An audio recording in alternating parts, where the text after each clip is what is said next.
Hey guys, today we're going to be reacting to No Breathing. Yeah, like we said in the Sonic Colors video, right? Yeah, it's barely been out. Yeah, it was right now. It's the same day we made it. Yeah, but a different time. Yeah, it's a few minutes after. And anyway, that video is we're probably going to do really good, so go check it out. And soon we'll do Sonic Origins. So like and subscribe if you want to see Sonic Origins. Wait. I mean, you don't have to subscribe. Breathing. But you should, because we're one of the best channels in the world, right? Yeah, but we just started our channel last year, right? Yeah. It's not exactly 1 year ago. Yeah. Not exactly. It was. I think it was 5 months ago. No, and now we're going to react to it.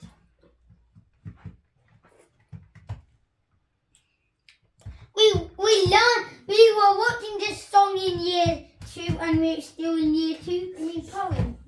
Yeah. And it was really funny. The whole class laughed. Even my second best friend, his name's Tristan, and it was made 15 years ago.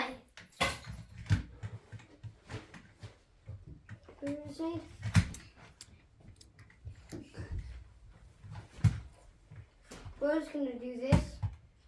You can relive scintillating adventures with the collectible Harry Potter ones from all your favourite characters. Hold on. Yeah, I'm going to turn the switch off. Don't worry, I can just do this. Now we're seeing the poem. Just That's not the poem. Yeah, it's an act. Strict. We had a teacher who was so strict you weren't allowed to breathe in her lessons. She used to stand out the front going, "No breathing!" And you had the whole morning to get through. The weak ones just used to keel over and die. You'd hear them going down behind you. Kaboom, kaboom, kaboom. And there was always a whiny kid going, "Meh, can I go out and do some breathing?" And she'd say, "No, you've got all playtime to do it." And I'll go on, miss, I'll go on. Do you know, at the beginning of the week, there were 48 kids in my class. At the end of the week, there were only 5 of them left. Yeah, do you know, at the end of the day, you'd be stepping over kids just to get out the room. "Oh no, there's Melanie. That's a shame, she's really nice." There's Dave. Hard luck, Dave. Always knew you were a bit weak. Do you know, people say to me, if that's true, how come you're here to tell the tale? Fair enough, and I'll tell you, it's because when I was at school, we used to sit at desks. We didn't sit round tables like you do now. We used to sit at desks with lids. And some of us figured out what you had to do was snatch a quick breath under the desk lid when she wasn't looking. So once more, from the beginning. No breathing. The weak ones. Kaboom, kaboom, kaboom. The whiny ones. "Miss, gotta go out and do some breathing." "No, you've got all playtime to do it." "It'll go on, miss, it'll go on." Us lot. Boom. Ah, that was the mistake. Slamming the desk lid down. If you made a noise with the desk lid, it was out. School prison. There was a school prison underneath the school hall where they used to string you up from the wall bars. "Man, I've been up here for 3 weeks. And there's rats. And they're nibbling my toenails." So I figured it out. What you had to do was put your thumb round the edge of the desk lid. So when it went down, it didn't make any noise at all. Once more, from the beginning. No breathing. The weak ones. Kaboom, kaboom, kaboom. The whiny ones. "Miss, can I go out and do some breathing?" "No, you've got all playtime to do it." "It'll go on, miss, it'll go on." These other kids. Boom. Out. School prison. "Miss, I've been up here for 3 weeks and there's rats and they're nibbling my toenails, miss." Me, thumb round the edge of the desk.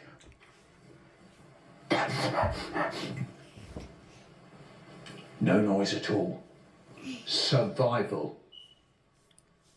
Who liked the survival part? So do we want Scott to go fast or Link Are you for? ready to reach new customers and grow your business? What was the baby Sign up to thing? AdGuru today. It's not even funny. We've never watched. Sometimes my mum and dad used to go out. This meant that my brother We've never had to watched this. babysit me. He hated it because I just wouldn't go to bed when he told me to. He was 4 years older than me. Well, actually, he still is. He'd shout, he'd rant and rave, "Will you go to bed?" But I never went until I heard the front door open with mum and dad coming back. And then I'd be upstairs into bed in a flash. Anyway, after a few months of this, my mum and dad tried something new. Just before they went out, they said, "Right, Mick, you go to bed before we go out and you stay there." Okay, I said, okay. Yeah, okay. And off I went to bed. I lay there waiting to hear the front door close. Slam! And straight away, I was out the bed, down the stairs, into my brother's room. There he is, sitting there, reading. First of all, he tries, "I'm not taking any notice of Michael." He goes on reading. I think, I'll make him notice. I put my face behind the book with my eye peeping round the edge of the book.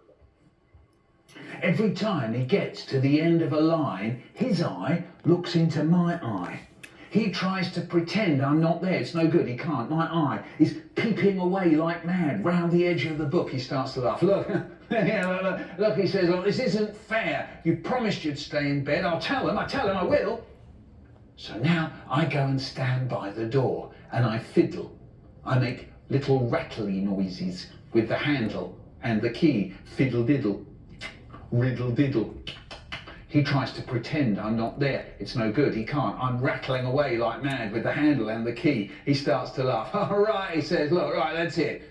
He sounds like he's going to really do for me. So now he tries, "I'm going to be so boring, Michael will get so fed up, he'll go back to bed." He starts up a chant. Go to bed, go to bed, go to bed, go to bed, go to bed, go to bed, go to bed. He doesn't stop. Go to bed, go to bed, go to bed, go to bed. He goes on for ages. Go to bed, go to bed, go to bed. I try to talk to him. "Hey, what do you want for your birthday, Brian?" "Go to bed, go to bed, go to bed." "Do you want a sweet?" "Go to bed, go to bed, go to bed." "Hey, you've got a pimple on the end of your nose, you know." "Go to bed, go to bed, go to bed."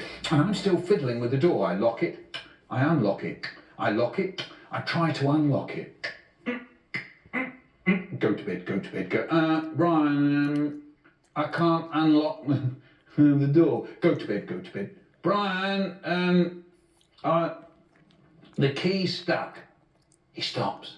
Suddenly he looks pleased and he settles down with his book and waits. Meanwhile, I've got big bother. They're going to come back and find me here, and I've got out of bed and I've come in his room and I've locked the door and it's really late and it's all my fault. I try and I get that key to work. Fiddle riddle diddle diddle fiddle riddle diddle diddle. For 3 hours I'm at it, and all the time my brother is not taking any notice of Michael. The front door opens. "Hello," my mum calls out. She gets to my brother's door.